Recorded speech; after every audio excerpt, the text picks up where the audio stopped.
ہوتا ہے، پاؤں میں بیڑیاں بھی پڑتی ہیں، ہاتھوں میں ہتھکڑیاں بھی آتی ہیں، اور فصیلے دار پہ سروں کا چراغاں بھی کرنا پڑتا ہے. کبھی زنجیریں ہڈیوں تک نشان بھی چھوڑ جاتی ہیں، لوگ برا بھی کہتے ہیں، تم مصلوب بھی کیے جاؤ گے، دکھ اور مصیبت اور مصائب اور آلام کی چکی میں پیسے بھی جاؤ گے. یہ وراثت ہے حضرت بلال حبشی کی، یہ وراثت ہے سلمان فارسی کی، یہ وراثت ہے ابو ذر غفاری کی، یہ فخر وراثت ہے حضرت صدیق اکبر کی، یہ فخر وراثت حضرت فاروق اعظم کی، اور یہ فخر وراثت ہے حضرت جنید بغدادی کی، یہ فخر وراثت ہے حضرت مجدد الفسانی، حضرت داتا گنج بخش علی اجمیری کی. یہ ہے فخر، اور یہ اگر نصیب ہو جائے تو یہ غنیمت ہے. ورنہ تصوف، تمدن، شریعت، کلام، بتانے عجم کے پجاری تمام، حقیقت خرافات میں کھو گئی، یہ امت روایات میں کھو گئی. بجھی عشق کی آگ اندھیر ہے، مسلمان نہیں خاک کا ڈھیر ہے. تو وہ فکر، وہ تصوف جس میں حرکت پائی جائے، اور اسلام کا یہ مزاج ہے، اسلام کا یہ مزاج ہے. اور رسول کریم کو اس لیے مبعوث کیا گیا تھا، وہ والذی ارسل رسولہ بالہدی ودین الحق لیظہرہ علی الدین کلہ. اس لفظ پہ غور کیجیے، لیظہرہ علی الدین کلہ. جب مرزا غلام احمد قادیانی اٹھا نا تو پیر بیلوی شاہ صاحب اس کے مقابلے میں آئے. تو آپ جانتے ہیں، تاریخ پڑھیں، اس وقت آپ اس زمانے کے، اس دور کے، بالخصوص پوٹوہال کے علاقے کے جتنے بھی بڑے بڑے بزرگ اور صوفیات ان کو ساتھ لے کر کے آئے تھے. ایک پیر صاحب کو پیغام بھیجا کہ حضرت آئیں، مرزا نے حضور علیہ السلام کے قصر نبوت میں نقب زدی کی کوشش کی ہے، ہم اس کے مقابلے کے لیے جا رہے ہیں. تو اس نے آگے سے کہا، پیر صاحب ہمیں کیا لگے، ہم تو فقیر لوگ ہوتے ہیں. تو حضرت سید میر علی شاہ فرمانے لگے کہ یہ فقیری تو نہ ہوئی، یہ تو بے غیرتی ہوئی نا. بیوہ کا گھر اجڑ رہا ہو، یتیم کے سر سے چادر اتر رہی ہو، اور بندہ کہ میں فقیر ہوتا ہوں. اسلام کی نفی کرتا ہے. جبر کی آنکھوں میں آنکھیں بات کرنے کا ڈھنگ جو جانتا ہے وہ فقیر ہوتا ہے. جو ظلم کو ظلم کہنے کی طاقت رکھتا ہے وہ فقیر ہوتا ہے. آپ صرف حضرت غوث اعظم رضی اللہ تعالیٰ عنہ کی کرامات سنی ہیں، لیکن یہ آپ کو کسی نے نہیں بتایا کہ حضرت غوث اعظم کی خدمت کے اندر مستنجد باللہ وقت کا حکمران آتا ہے اور 2 تھیلیاں پیش کرتا ہے نذرانے کی. تو آپ غصے میں فرماتے ہیں، غریبوں کا خون نچوڑ کے مجھے نذرانہ دینے آ گئے. اس کے بدن پہ کپ کپی طاری ہو جاتی ہے، خوف طاری ہو جاتا ہے. کہتا نہیں جی میرا مال ہے. فرمایا نہیں، اگر ایک اس کے ہاتھ سے تھیلی لی، اس کو توڑ دیا، نچوڑا، تازہ خون کے قطرے ٹپکنے لگے. فرمایا اگر مجھے قرابت رسول کا لحاظ نہ ہو تو میں ان تھیلیوں کو نچوڑتا چلا جاؤں اور یہ خون بہتا بہتا تیرے محلات کے دروازے تک چلا جائے. اس نے کہا کہ حضرت مجھے کچھ عطا کیجیے، توجہ چاہوں گا. آپ نے یوں ہاتھ ڈالے. ملا علی قاری نے نزہۃ الخاطر الفاتح فی مناقب شیخ عبد القادر میں لکھا اس واقعہ کو. جب آپ نے ہاتھ کھولے تو 2 تازہ سیب تھے. دائیں ہاتھ والا سیب اس کو دیا اور بائیں والا خود لے لیا. آپ نے کاٹا تو خوشبودار تھا، جب مستنجد باللہ نے کاٹا تو اس سے کیڑا نکل آیا. اب اس کو موقع ہاتھ میں آ گیا، کہنے لگا حضرت یہ کیا ہوا، بزرگ تو دوسروں کو ترجیح دیتے ہیں اور آپ نے مجھے کیڑے والا دے دیا اور خود جو ہے وہ اچھا سیب رکھ لیا. تو حضرت غوث اعظم فرمانے لگے، جب شاخ پہ لگے تھے کیڑا نہیں تھا، جب میں نے توڑے دونوں میں کیڑا نہیں تھا، جب ظالم کا ہاتھ لگا تو کیڑا آ گیا. حجاج بن یوسف وہ شخص ہے کہ حضرت حسن بصری فرماتے ہیں پچھلی امتوں کے لوگ سارے کے سارے اپنے ظالم لے آئیں اور ایک پلڑے میں رکھ دیں، ہم دوسرے پلڑے میں صرف حجاج بن یوسف کو رکھ دیں، اس کا پلڑا پھر بھی بھاری ہوگا. 70,000 شخص اس نے اپنے ہاتھ سے قتل کیے، 90,000 لوگ اس کے حکم سے قتل کیے گئے. حضرت عبداللہ ابن زبیر رضی اللہ تعالیٰ عنہ کو حرم کے صحت میں صحابی رسول کو یوں ذبح کیا جس طرح مینڈے کو ذبح کیا جاتا ہے. کوئی ہمت نہیں رکھتا تھا حجاج بن یوسف کے سامنے اونچی سانس بھی لے، کیونکہ اس کے مزاج کے خلاف کوئی بات ہوئی نہیں، اس نے گردن کاٹی. ایک فقیر آ گیا بسرے میں، حجاج بن یوسف نے اپنے سپاہیوں کو بھیجا کہ جاؤ اس کو اٹھا کے لاؤ. فقیر آ گیا سامنے. حجاج بن یوسف کہنے لگا کہ میرے لیے کوئی وظیفہ بتائیے. شیخ سادی نے لکھا ہے قدام عبادت فاضل طرف، کون سی عبادت اور کون سا وظیفہ میرے لیے بہترین ہے. فقیر کہنے لگا دوپہر تک سویا رہا کر. کہا یہ کیسا وظیفہ ہوا؟ کہا کم از کم دوپہر تک لوگ تیری شر سے تو بچے رہیں گے. یہ حجاج بن یوسف کے سامنے فقیر کھڑا ہو کے کہہ رہا ہے. یہ فقر کا مزاج ہے. اچھا فقیر کی ایک ہیبت ہوتی ہے. کہنے لگا اچھا حضرت میرے لیے کوئی دعا کر دیجیے. ہاتھ اٹھا یا اللہ حجاج بن یوسف کی جان نکال لے. کہنے لگا کہ یہ میرے لیے دعا تو نہیں ہوئی, یہ تو بد دعا ہوئی. کہا بد دعا نہیں, دعا ہے. اس لیے کہ تیرا پلڑا گناہوں کا بھاری سے بھاری ہوتا جا رہا ہے روز. تو چلو کچھ کم قتل ہوں گے تیرے نامہ اعمال کے اندر, اس لیے ابھی مر جائے تو جان چھوٹے. لوگوں کے لیے بھی یہ دعا ہے اور تیرے لیے بھی یہ دعا ہے. یہ فقیر ہوتے ہیں. ایک اور رنگ دیکھیے اخلاقیات کی صورت میں. یہ میں دلیری کے عنوان سے بات آپ کے سامنے کی. تصوف میں ایک نام ہے حضرت حاتم بن الوان الاسم رضی اللہ تعالیٰ عنہ. اسم کہتے ہیں جس کی شنوائی نہ ہو, بہرے کو. سمم بکم قرآن میں آپ پڑھتے ہیں لفظ. حضرت حاتم بہرے نہیں تھے, لیکن اس کے باوجود انہیں بہرا کہا جاتا تھا. کیوں؟ کتب پڑھیں. حضرت شیخ حاتم اسم کے دربار میں ایک خاتون آئی کوئی مسئلہ پوچھنے کے لیے. بیٹھتے بیٹھتے اس کی ہوا خارج ہو گئی. یہ ہر شخص کا طبی عارضہ ہے, لیکن اگر مجلس کے اندر بندے کے ساتھ یہ ہو جائے تو بندہ سبکی محسوس کرتا ہے. کوئی معاشرے کا رنگ ڈنگ بھی ایسا ہی ہے. تو اس نے بڑی شرمندگی محسوس کی کہ میں عورت ذات ہوں اور بیٹھنے لگی ہوں اور ہوا خارج ہو گئی. حضرت میرے بارے کیا سوچیں گے؟ اپنے آپ اندر ہی وہ پریشان تھی اور ندامت میں گڑی جا رہی تھی. خیر بیٹھ کر جب اس نے اپنا مسئلہ آپ کے سامنے رکھنا چاہا اور گفتگو کرنا چاہی تو حضرت حاتم اسم نے اپنے کان پہ انگلی رکھ کے کہا ذرا اونچی بولنا. اللہ اکبر. اس کو تاثر یہ دیا کہ میں بہرا ہوں اور ذرا اونچی بولو گے تو پھر سنوں گا. اس کی ساری شرمندگی ختم ہو گئی کہ میں خام کا پریشان ہو رہی تھی, حضرت تو بہرے ہیں. پھر جب تک وہ خاتون زندہ رہی حضرت حاتم بہرے بنے رہے. کہ اس کو جب بھی پتا چلا کہ میں بہرا نہیں ہوں اس کو تب شرمندگی ہوگی. صرف اس اتنی سی شرمندگی سے بچانے کے لیے ساری زندگی تکلف میں گزاری. یہ ہے تصوف, یہ ہے طریقت, اور یہ ہے اللہ کے ولیوں کا طریقہ. حجرے میں بیٹھ کے غیبتیں ہوں اللہ کا ولی ہو سکتا ہے؟ اور ایک اور کہانی سناؤں. حضرت امام احمد بن حنبل کے پاس ایک خاتون آئی. کہنے لگی حضرت مسئلہ پوچھنے آئی. فرمایا پوچھیے. کہا کہ میں سوت کاٹ کے بازار میں بیچنے کے لیے بیچتی ہوں. جب چاندنی راتیں ہوتی ہیں تو کچھ سوت میں رات کو بھی کاٹ لیتی ہوں, لیکن جو سوت رات کو کاٹا گیا ہوتا ہے اور دن کو کاٹا گیا ہوتا ہے دونوں کی کوالٹی میں فرق ہوتا ہے. لیکن میں اکٹھا ہی بھیج دیتا ہوں, اتنا خاص فرق نہیں ہوتا. ان دونوں کو اکٹھا بھیج دیتی ہوں, لوگ لے لیتے ہیں. لیکن مجھے پریشانی ہے, مجھے مسئلہ بتایا جائے کہ اس کو اکٹھا بیچا کروں یا الگ الگ بیچا کروں. حضرت امام محمد بن حنبل حیران رہ گئے. آپ نے فرمایا خاتون تمہارے لیے اکٹھا بیچنا درست نہیں, تم اس کو الگ الگ بیچا کرو. جب وہ خاتون واپس چلے گی آپ نے اپنے بیٹے کو بلایا, کہا اس خاتون کے پیچھے پیچھے جاؤ اور دیکھ کے آؤ یہ کس گھر میں داخل ہوگی. جب بیٹا پیچھے چلا واپس آ کہنے لگا حضرت یہ حضرت بشر حافی کے گھر میں گئی. یہ ہے طریقت, یہ ہے تصوف. حضرت بشر حافی کے گھر کے اندر رہنے والی خواتین کے تقوی کا یہ عالم تھا. تو حضرت بشر حافی کے تقوی کا عالم کیا ہو. اعلی حضرت امام اہل محبت امام شاہ احمد رضا خان فاضل بریلوی رحمت اللہ تعالی علیہ, آپ کسی دعوت پہ تشریف لے گئے. کھانا کھانے لگے تو شوربہ چکھا تو اتنا لذیذ تھا, جی چاہا کہ تھوڑا سا اس کو پی لوں. صاحب دعوت کو بلایا, کہا میں شوربہ پینا چاہتا ہوں, اگر تم اجازت ہو تو پی لوں. اس نے کہا حضرت یہ سب کچھ آپ کے لیے بنایا ہوا ہے.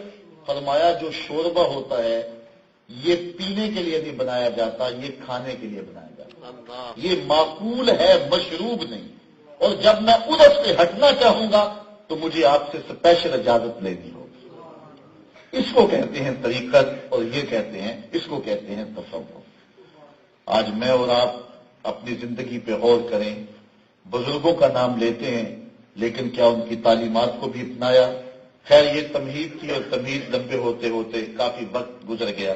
دوسری جانب ایک وہ طبقہ ہے جو مسلمہ روحانی معاملات کا سرے سے انکار کر دیتا ہے اور بزرگوں کی کرامات کو یہ کہہ کے رد کر دیتا ہے کہ یہ گھڑی ہوئی باتیں ہیں۔ تو میں اس عنوان سے آج جو ایک باتیں آپ کے سامنے رکھنا چاہ رہا تھا، لیکن شاید تفصیل سے تو نہیں کر سکوں گا، لیکن اس عنوان سے روحانی معاملات جو ہوتے ہیں، اللہ نے اپنے بندوں کو جو طاقتیں اور قوتیں عطا کی ہیں، اس عنوان سے یہ دو چیزیں اچھی طرح سے ذہن نشین کریں۔ اللہ کے ایک نبی ہوئے ہیں حضرت سلیمان علیہ السلام۔ اللہ نے انہیں جانوروں کی بولیاں بھی سکھائی تھی، انہیں حکمرانی بھی عطا فرمائی تھی، بادشاہت بھی دی تھی، جنوں پہ بھی حکومت تھی اور انسانوں پہ بھی حکومت تھی۔ آپ کے دربار میں مختلف پرندے تھے جن کا آپ جائزہ لیتے اور جن سے گفتگو فرمایا کرتے۔ ان میں ایک پرندے کا نام تھا ہدہد، ایک مخصوص پرندہ ہے ہدہد۔ آپ نے پرندوں کا جائزہ لیا اور ہدہد نظر نہ آیا، یہ آپ کا درباری پرندہ تھا۔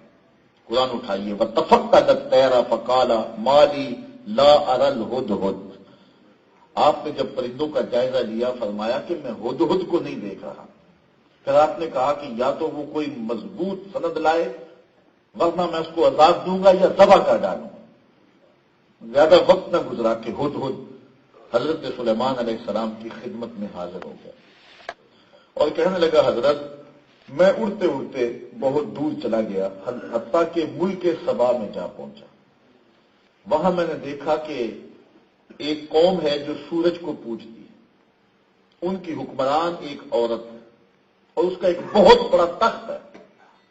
حضرت سلیمان علیہ السلام نے ایک خط لکھا اور ہدہد کے نام دیا، کہا جاؤ، اس کو دیا، کہا جاؤ جا کے اس کے تخت پہ پھینکاؤ اور پھر دیکھتے ہیں کہ وہ کیا کہتی ہے۔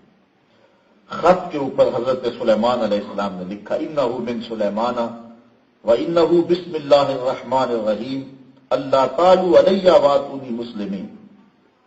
مفسرین کہتے ہیں کہ جب وہ خط اس عورت کے تخت پہ ڈالا گیا تو نبی کی ایک ہیبت ہوتی، حضور فرماتے نصرت تو پھر ہو، اللہ نے میری روب سے مدد کی ہے، میں 1 مہینے کی مسافت پہ ہوتا ہوں، دشمن کے دل پہ پہلے روب پڑ جاتا ہے۔ تو جب حضرت سلیمان کا خط کھولا نا تو ملکہ بلقیس کا وجود تھر تھر کانپنے لگا۔ اس نے اپنے آیام سلطنت کو بلایا، انہوں نے کہا ہمارے پاس فوجیں ہیں، ہمارے پاس اسلحہ ہے، ہمارے پاس لاؤ لشکر ہے، ہم مقابلہ کریں گے۔ لیکن اس نے کہا کہ نہیں، تم اس شخص کا مقابلہ نہیں کر سکتے، وہ صرف بادشاہ ہی نہیں نبی بھی ہیں۔ میں ان کے پاس کچھ ہدایہ بھیجتی ہوں، پھر دیکھتے ہیں کہ کیا جواب آتا ہے۔ ہدیہ آئے، حضرت سلیمان نے کہا یہ تو میرے قدموں کی دھول ہے، میں نے جو کہا ہے یا تو فرما برداری قبول کر لو یا پھر تیار ہو جاؤ لڑنے کے لیے۔ ملکہ بلقیس خود بنفس نفیس حضرت سلیمان کی خدمت میں اطاعت قبول کرنے کے لیے حاضر ہوتی ہے۔ ایک فرسنگ فاصلہ رہ جاتا ہے، حضرت سلیمان اپنا دربار لگا کے بیٹھے ہوئے۔ آپ دیکھیے، اللہ اکبر، حضرت سلیمان علیہ السلام نے اپنے ساتھیوں کو کہا، اپنے لوگوں کو کہا، قال یا ایھا الملأ ایکم یاتینی بعرشھا قبل ان یاتونی مسلمین۔ جس تخت پہ اسے ناز ہے اس کو 7 کوٹڑیوں میں بند کر کے تالے لگوا کے پہرے دار کھڑا کر کے پھر وہ آئی تھی۔ 60 ہاتھ چوڑا تھا، 80 ہاتھ لمبا تھا، کئی فٹ گہرا تھا، قیمتی موتی اور جواہرات کے ساتھ جڑا ہوا تھا، لوہے اور فولاد کا بنا ہوا تھا، زمین میں نصب تھا۔ اس تخت پہ بیٹھتی اور آگے اس کے ایام سلطنت بیٹھتے، آتے ہوئے اس نے تالے لگوائے اور چل پڑی۔ حضرت سلیمان نے اپنے درباریوں سے کہا جس تخت پہ اسے ناز ہے کوئی ہے جو اس کے آنے سے پہلے تخت لے آئے؟ 1 مہینہ جاتے ہوئے لگتا تھا، 1 مہینہ آتے ہوئے لگتا تھا۔ 7 کوٹھڑیوں میں تخت تھا، دروازے لگے ہوئے تھے، تالے چڑھے ہوئے تھے اور خادم اور پہرے دار کھڑے ہوئے تھے۔ وہاں سے لانا کوئی آسان کام نہیں تھا، لیکن حضرت سلیمان نے کہا کہ وہ ہے کوئی تخت لے آئے. قالا افریت من الجن انا آتیک بہ قبل ان تقوم من مقامک. ایک جن کہنے لگا میں آپ کی مجلس کے ختم ہونے سے پہلے پہلے وہ تخت آپ کے پاس حاضر کر دیتا ہوں. بات صبح کی تھی، مجلس برخاست ہوتی تھی دوپہر کو. جن نے کہا دوپہر تک لے آتا ہوں، اور ساتھ اس نے کہا وَإِنِّي عَلَيْهِ لَقَوِيٌّ أَمِينٌ، میں طاقتور بھی ہوں، امانت دار ہوں، کوئی قیمتی موتی بھی ضائع نہیں ہوگا. بڑی بات تھی، لیکن حضرت سلیمان نے کہا نہیں، مجھے اس سے بھی پہلے چاہیے. پھر کیا ہوا؟ آؤ قرآن دیکھتے. قال الذی عنده علم من الکتاب، پھر وہ شخص اٹھا جس کے سینے میں کتاب اللہ کا علم تھا. آصف بن برقیہ نام مفسرین نے لکھا ہے، سکا بانجا لگتا تھا حضرت سلیمان کا، آپ کا صحابی تھا، آپ کا مشیر تھا، اس میں اعظم اسے دیا گیا. وہ کہنے لگا، اٹھ کے کھڑا ہوا، کیا کہتا ہے؟ آنا آتی کا بہی، میں اس کو لے آتا ہوں. کتنی دیر میں لاؤ گے؟ جن نے تو کہا دوپہر تک لے آؤں گا، لیکن آصف بن برقیہ فرمانے لگے، عرض کرنے لگے میں اس کو لے آتا ہوں. یہ نہیں کہا کہ اس کو منگواتا ہوں، یہ غور کیجیے. آنا آتی کا بے ہی، میں اس کو جا کے لے کے آتا ہوں. آنا میں، آتی کا آتا ہوں، آپ کے پاس کا آپ کے پاس بے ہی اس کے ساتھ، اس کو لے کے، یعنی میں ابھی جاتا ہوں تک لے کے ابھی آتا ہوں. کتنی دیر میں؟ قبل ان یرتد الیک طرفک، آپ کی آنکھ کے جھپکنے سے پہلے.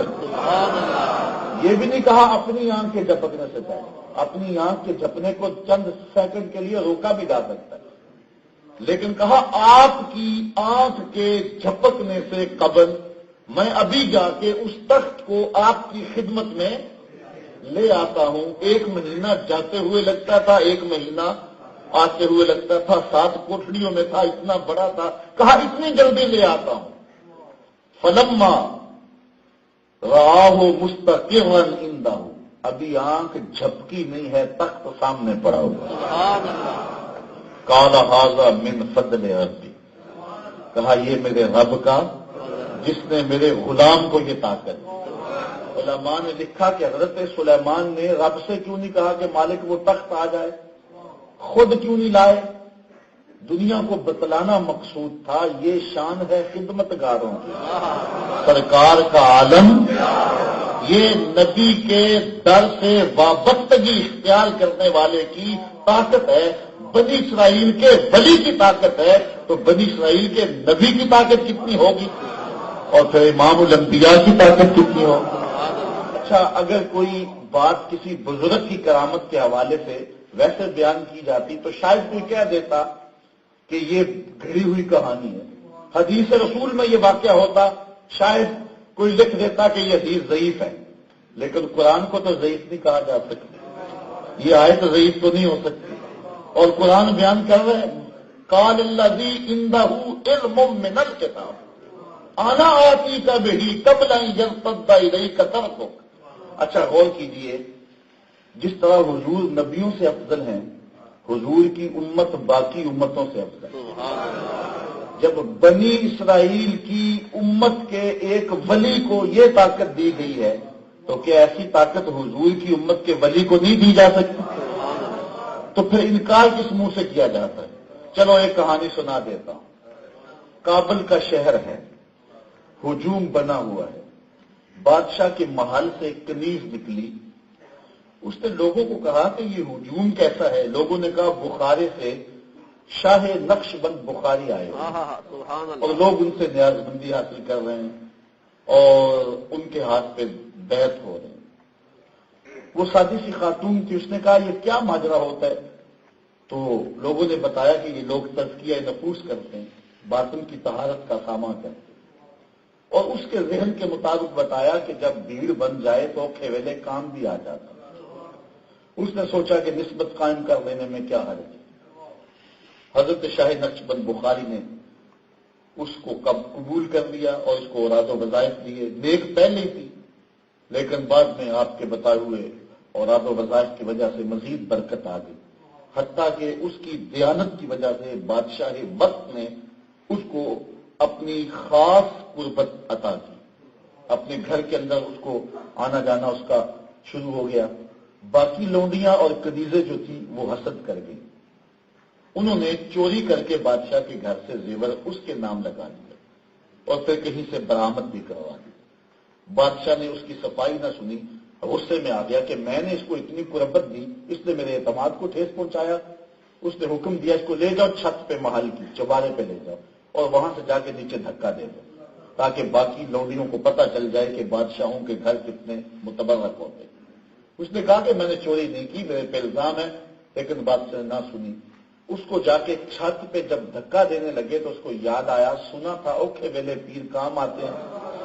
اس نے بخارے کی طرف منہ کر کے کہا، شیء للہ چو گدائے مستمند المدد خواہم ز شاہ نقش بند۔ اتنے میں جلاد نے پیچھے سے دھکا دے دیا۔ جب وہ نیچے پہنچی تو حضرت شاہ نقش بند بہاؤالدین رحمت اللہ تعالی علیہ کے ہاتھ پھیلے ہوئے، آرام سے پکڑ کے نیچے کھڑا کر دیا۔ حیرت سے آنکھیں پھٹی کی پھٹی رہ گئی اور کہتی ہے، حضرت آپ کب آئے تھے؟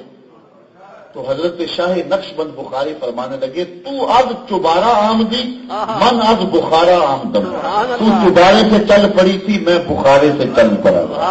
یہ شان ہے خدمت گاروں کی، سرکار کا عالم۔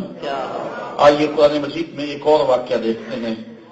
اللہ تعالیٰ جل شانہ نے ویسے بہت سارے واقعات بیان کیے ہیں، اصحاب کہف کا واقعہ بھی ہے، موسیٰ و خضر کا واقعہ بھی ہے، لیکن یہ ہم واقعہ ولی کا دیکھا، اب اللہ کی ایک ولیہ کا واقعہ دیکھتے ہیں۔ یہ سورت آل عمران ایک عظیم المرتبت خاندان کے نام پہ سورت ہے، نبیوں کا خاندان ہے بنی اسرائیل میں۔ حضرت عمران کی بیوی کا نام ہے حضرت حنہ سلام اللہ علیہ۔ عمر بیتتی جا رہی ہے لیکن اولاد نہیں، خیر اللہ کی تقسیم پہ راضی ہیں، صبر شکر کر کے زندگی گزار رہی ہیں۔ ایک دن عجیب واقعہ ہوا، دوپہر کا موقع تھا، صحن میں چارپائی بچھا کے درخت کے نیچے لیٹی تو ایک منظر دیکھا کہ شاخ پر چڑیا نے بچے نکالے ہیں اور بھوک سے بچے بلکتے ہیں۔ چڑیا اڑ کے قریب جاتی ہے اور ایک دانہ لے کے آتی، بچہ چونچ کھولتا ہے، چڑیا اس میں دانہ رکھتی ہے۔ بچے کے ساتھ چڑیا کا یہ پیار دیکھا تو حضرت حنہ کا دل پھٹنے لگا، کہا مالک تو نے جانوروں کو بھی بچے دیے ہیں، مجھے اگر اولاد دے دے، میں منت مانتی ہوں کہ تیرے گھر بیت المقدس کے لیے اسے وقف کر دوں۔ اللہ تعالیٰ جل شانہ نے ان کی دعا کو قبول کر لیا۔ ہوتا یہ تھا جو یہ منت مانے اللہ قبول کر لے تو اللہ اسے بیٹا دیتا تھا۔ بیت المقدس کے آس پاس 400 حجرے تھے، وہ جب بچہ شعور کو پہنچتا تو اس کسی حجرے میں چھوڑ آتے، ساری زندگی وہ عبادت وہاں کرتا، باقی اولاد بعد میں ہوتی رہتی اس شخص کی، تو پہلا بچہ وہ یہاں چھوڑ جاتا۔ حضرت حنہ نے منت مانی۔ اب قرآن اٹھائیے، اللہ تعالیٰ ارشاد فرماتا ہے، اذ قالت امرأۃ عمران رب انی نذرت لک ما فی بطنی محررا فتقبل منی انک انت السمیع العلیم فلما وضعتها قالت رب انی وضعتها انثی۔ اچھا، جب ولادت کا وقت آیا تو یہ پہلی بار ایسا ہوا، بیٹا پیدا نہیں ہوا، بیٹی پیدا ہوئی۔ حضرت حنہ کے گھر میں بیٹی پیدا ہوئی، عموماً بیٹے پیدا ہوتے تھے اور وہاں 400 حجروں میں بیٹے ہی تھے۔ اب وہاں منت کے مطابق بچی جوان ہوگی تو کیسے چھوڑ کے آئیں گے؟ حضرت حنہ پریشان ہو گئی۔ واللہ عالم بما وضعت، اللہ فرماتا اللہ خوب جانتا جو اس نے جنم دیا۔ ولیس الذکر کالانثی، تسلی دی، اے حنہ پریشان نہ ہو، ہم نے تجھے جس طرح کی بیٹی دی ہے اس طرح کے بیٹے بھی نہیں ہوتے۔ وَإِنِّي سَمَّيْتُهَا مریم، بیٹی کا نام کیا رکھا گیا؟ مریم سلام اللہ علیہا، جو حضرت عیسیٰ علیہ السلام کی والدہ بنی۔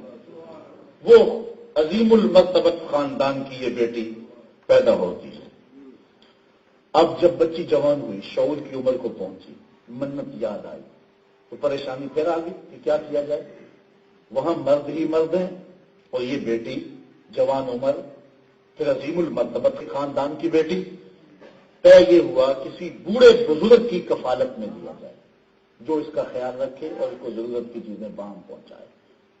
اور وہ مسجد اقصی کے مجاورین میں سے ہو. بہت سارے لوگ اس عظیم خاندان کی بیٹی کو اپنی کفالت میں لینا فخر محسوس کرتے تھے. اب ہر ایک نے کہا جی میں یہ خدمت کرنا چاہتا ہوں. جب سارے لوگ آ گئے پھر قرہ ڈالا گیا. قرہ فال کس کے نام نکلا؟ حضرت زکریہ علیہ السلام، جو اس رشتے میں سکے خالو لگتے تھے حضرت مریم سلام اللہ علیہا. حضرت زکریہ کی عمر تھی 120 سال، ان کی بیوی کی عمر تھی 99 سال، ایک کم 100 سال. اولاد ان کے پاس بھی نہیں تھی. سوچا اس کو بیٹی بنا لیتے ہیں، اولاد کی کمی بھی دور ہو جائے. حضرت زکریہ علیہ السلام نے ایک حجرہ مختص کیا حضرت مریم سلام اللہ علیہا کے لیے. جب کہیں جانا ہوتا باہر سے تالا لگا دیتے، واپس آ کے کھانے کی چیزیں، ضروریات کی چیزیں باہم پہنچاتے. ایک دن تالا لگا کے کہیں گئے، واپس آتے ہوئے دیر ہو گئی. افطاری کا وقت بیت گیا. سخت پریشان ہوئے، تیزی سے آئے، آ کے دروازہ کھولا. عجیب منظر تھا. آئیے قرآن اٹھاتے ہیں. اللہ تعالیٰ ارشاد فرماتا ہے وَكَفَّلَهَا زَكَرِيَّا، حضرت زکریا نے حضرت مریم کی کفالت اپنے ذمہ لے لی. كُلَّمَا دَخَلَ عَلَيْهَا زَكَرِيَّا الْمِحْرَابَ، اس حجرے میں جب حضرت زکریا داخل ہوئے کیا منظر دیکھا؟ وَجَدَ عِندَهَا رِزْقًا، تو وہاں رزق پڑا ہوا دیکھا. حیرت زدہ اس لیے ہوئے کہ دروازہ بند کر کے خود گیا ہوں اور کوئی دروازہ نہیں ہے، کوئی کھڑکی نہیں ہے، کوئی روشن دان نہیں ہے. پھر مزید حیرت یہ کہ جو پھل تھا وہ بھی موسم کے علاوہ تھا. موسم آم کا نہیں ہے، آم موجود ہے. موسم انگور کا نہیں ہے، انگور موجود ہے. تو ایک حیرت تو یہ کہ پھل اندر کیسے آیا، اور دوسری حیرت یہ، حیرت پہ حیرت کہ یہ پھل بے موسم یہ کیسے آ گیا. بڑے حیران ہوئے. بے ساختہ حیرت میں پوچھا قال یا مریم انا لک ھذا، اے مریم یہ پھل کہاں سے آیا؟ حیرت بنتی تھی، حیرت سے پوچھا. حضرت مریم نے بے ساختہ جواب دیا قالت ھو من عند اللہ، کہا یہ میرے اللہ نے دیا، یہ میرے اللہ نے دیا ہے. ان اللہ یرزق من یشاء بغیر حساب، اور جس کو چاہتا ہے بغیر حساب کے دیتا ہے. بندے کہتے ہیں جھوٹی قسم نہ کھائیں تو سودا ہی نہیں بکتا، جھوٹ ہے، یہ بھی جھوٹ ہے، اس پہ بھی جھوٹ بول رہے ہو. ایسا نہیں ہے، جس کو چاہتا ہے بغیر حساب کے دیتا ہے. وہ پتھر کے اندر موجود کیڑے کو بھی دیتا ہے. روزی کا ذمہ اس نے دیا ہوا ہے. وہ رازق ہے، بندے کے پیدا ہونے سے پہلے بھی بندے کا رازق ہے. اللہ اکبر. کہا وہ اللہ نے مجھے رزق دیا، جس کو چاہتا ہے بغیر حساب کے دیتا ہے. آپ جانتے ہیں کہ حضرت زکریا کی عمر کتنی تھی؟ 120 سال، اور بیوی کی عمر، اولاد نہیں تھی. لیکن جب بے موسم میں پھل دیکھے نا، گو اب دعائیں کرنا بھی چھوڑ دی تھی اولاد کے لیے، لیکن حضرت زکریا کا دل بھی چوٹ کھا گیا. کہا مالک جب اپنی اس بندی کو بے موسم میں پھل دے سکتا ہے تو میری عمر کے شجر پہ اولاد آنے کا موسم بیت گیا ہے، تو مجھے بے موسمی اولاد نہیں دے سکتا. اب غور کیجیے. ہنالک دعا زکریا رب، حضرت زکریا وہی کھڑے ہو کے دعا مانگنے لگے. قال رب ہب لی من لدنک ذریۃ طیبہ، اے میرے رب مجھے اپنے پاس سے ستھری اولاد عطا کر. یہاں یہ بات بھی سمجھ آئی کہ جہاں رحمتوں کو اترتے ہوئے دیکھو وہاں دعا مانگو. حضرت مریم سلام اللہ علیہا ولیہ ہیں، نبی نہیں ہیں، اور حضرت زکریا نبی. بیت المقدس کے قرب میں حجرہ ہے، بیت المقدس پاس ہے، صخرہ قریب ہے. حضرت زکریا وہاں سے آ کے صخرہ کے قریب کھڑے ہو کے دعا نہیں مانگتے، بیت المقدس میں دعا نہیں مانگتے. قرآن کے لفظ ہے ہنالک، اسی جگہ پہ جہاں رحمتیں اترتی دیکھی تو حضرت زکریا نے فوراً وہی دعا مانگی. یہ نہ سوچا کہ میں نبی ہوں اور یہ ولیہ ہے اور یہاں کیوں مانگوں. دیکھنا یہ ہے رحمتیں کس کی اتر رہی ہیں. آج ہم بزرگوں کے مزارات کے قریب جا کر کے اللہ سے اولادوں کی اور دیگر مشکلات سے نکلنے کی دعائیں مانگتے ہیں تو فتویٰ آ جاتا ہے شرک ہو گیا۔ ایسا نہیں ہے، جہاں رحمتیں اتر رہی ہو وہاں دعا مانگی جاتی ہے، اور جہاں اللہ کے بندے کی قبر ہو، صحیح حدیث ہے، القبر روضۃ من ریاض الجنہ، مومن کی قبر جنت کے باغوں میں سے ایک باغ ہے، اور اگر جنت میں بھی رحمت نہیں ہے تو کہاں ہے؟ تو اہل اللہ کے قرب میں کھڑے ہو کے رب سے دعا مانگنا، یہ رحمتوں کے نزول کو دے کر کے دعا مانگنا، اور وہاں مانگی ہوئی دعا رد نہیں ہوتی۔ یہ غور کر لیں اور اپنے معاملات اور عقیدے کی اصلاح کر لیں، کہیں غلط فہمی میں کسی حقیقت کا انکار نہ ہو رہا ہو، اس ملنگوں کی وجہ سے اللہ کے ان ولیوں کا انکار نہ ہو رہا ہو، اسی طرح جس طرح ان ولیوں کی وجہ سے کہیں ملنگوں کو نہ مان رہے ہو، اور ان ملنگوں کی وجہ سے کہیں ولیوں کا انکار نہ ہو رہا ہو۔ یار، جس شخص نے 90 لاکھ کافروں کو کلمہ توحید پڑھایا، داتا صاحب کی چوکھٹ پہ کھڑے ہو کے کہتا ہے گنج بخشے فیض عالم مظہر نور خدا ناقصاں را پیر کامل کاملاں را، ذرا غور تو کیجیے، اللہ اکبر۔ اب حضرت زکریا کھڑے، ہنالک دعا زکریا ربا، وہی کھڑے ہو کے حضرت زکریا نے رب سے دعا مانگی۔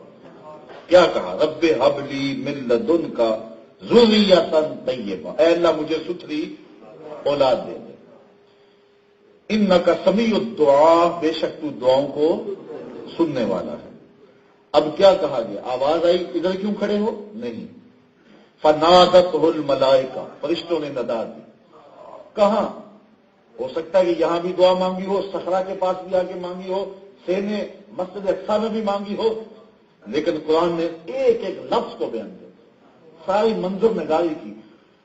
فنادتہ الملائکہ، فرشتوں نے ندا دی، وہو قائم یصلی فی المحراب، اللہ قرآن میں فرماتا ہے ابھی وہ محراب میں کھڑے ہو کے دعا مانگ ہی رہے تھے، ابھی منہ پہ ہاتھ بھی نہیں پھیرے تھے، منہ پہ ہاتھ بھی۔ کیا آواز آئی؟ فرشتوں نے کیا کہا؟ ان اللہ یبشرک بیحییٰ، اے زکریا ہم تمہیں حضرت یحییٰ کی بشارت دیتے ہیں، تجھے بیٹا دیتے ہیں، بیٹا مانگا ستھرا، کتنا ستھرا ہوگا؟ مصدقا بکلمۃ من اللہ وسیدا وحصورا ونبیا من الصالحین، بیٹا نبی بھی ہوگا، بیٹا سید بھی ہوگا، بیٹا عورتوں سے الگ رہنے والا بھی ہوگا، کلمۃ اللہ بھی ہوگا۔ یہ چار خوبیاں بیان کی، یہ بیٹا تجھے عطا کرتے ہیں۔ اب خود آواز سنی لیکن پھر حیرت میں ڈوب گئے، ساتھ ہی کہا اللہ اکبر، قال رب انا یکون لی غلام وقد بلغنی الکبر وامرأتی عاقر، مالک بیٹا ہوگا کیسے؟ میں تو بوڑھا ہوں، میری بیوی تو سن یاس کو پہنچ گئی ہے، کیسے بیٹا ہوگا؟ قال کذالک اللہ یفعل ما یشاء، کہا ایسے ہی جس طرح بے موسم پھل ملے اس طرح تجھے بیٹا بھی عطا کر دے، ایسے ہی عطا کر دے۔ اللہ اکبر۔ قال رب اجعل لی آیہ، یا اللہ کوئی نشانی دے دے، کوئی نشان، بات ہی بڑی عجیب تھی، یا اللہ کوئی نشانی دے دے مجھے یقین ہو۔ اللہ اکبر۔ ارشاد کیا قال آیتک اللہ تکلم الناس ثلاثۃ ایام الا رمزا، کہا اس کی نشانی یہ ہے 3 دن تو لوگوں سے بات نہیں کر سکے گا، اشارے سے کرے گا، بولے گا تو نہیں کرے گا، لیکن رب کا ذکر کرنے لگے گا زبان کھلی ہوگی، لیکن لوگوں سے بات کرنے لگے گا تو نہیں ہو سکے گی۔ وَاذْكُرْ رَبَّكَ كَثِيرًا وَسَبِّحْ بِالْعَشِيِّ وَالْإِبْكَارِ، صبح و شام اللہ کی پاکی بولتا رہا، اس کی تسبیح کرتا رہا۔ تو اللہ تعالیٰ جل شانہ نے اپنے بندوں کا تذکرہ کیا۔ یار اس سے بھی آگے جائیے، مجھے ایک بات بتائیے، قرآن کا کوئی لفظ یا کوئی حرف بے مقصد ہے؟ کوئی حرف بھی بے مقصد ہے؟ اب سنو قرآن کے چند کلمات۔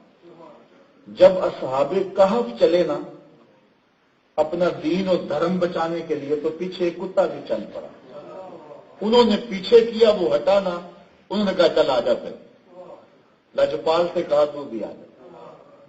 اب کتا بیٹھ گیا غار کے ڈھانے پہ۔ اللہ نے سورہ کہف میں ان لوگوں کے قصے کو ہماری ہدایت کے لیے بیان کیا۔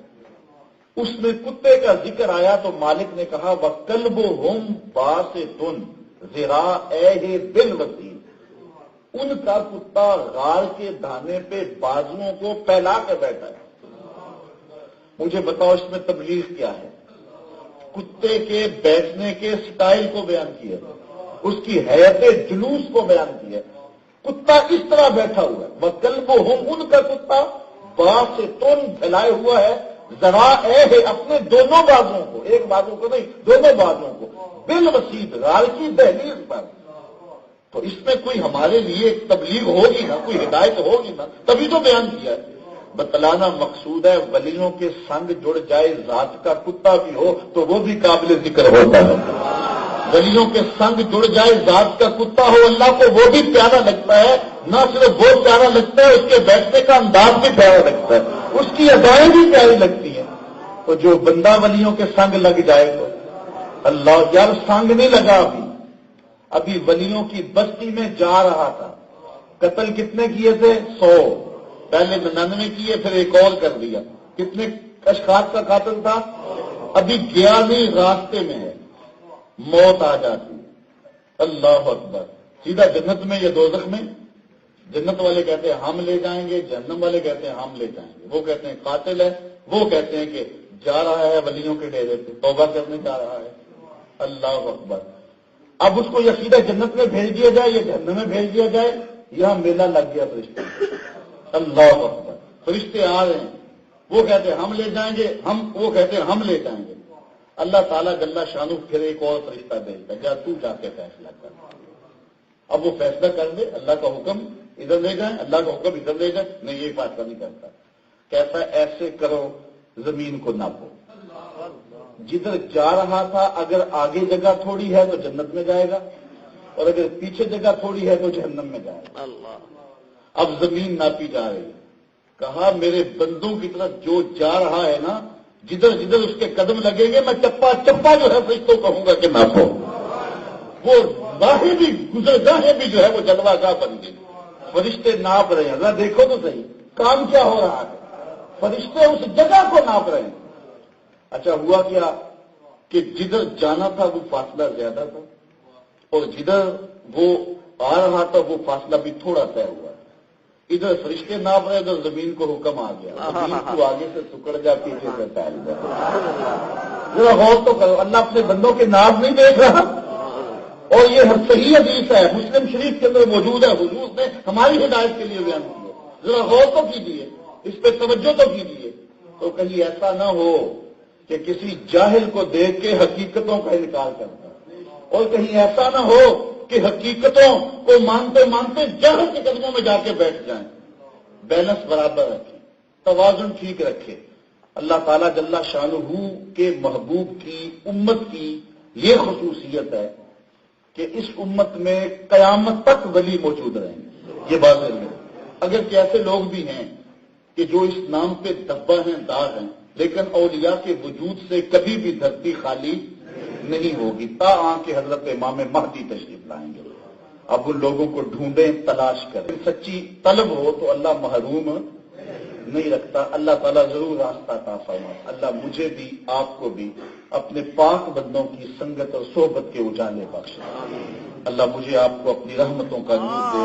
پاک کے ہر ہر گوشے میں قرآن سنا کر دم لینا، اب رکنا نہیں، اب تھمنا نہیں، فردوس میں جا کر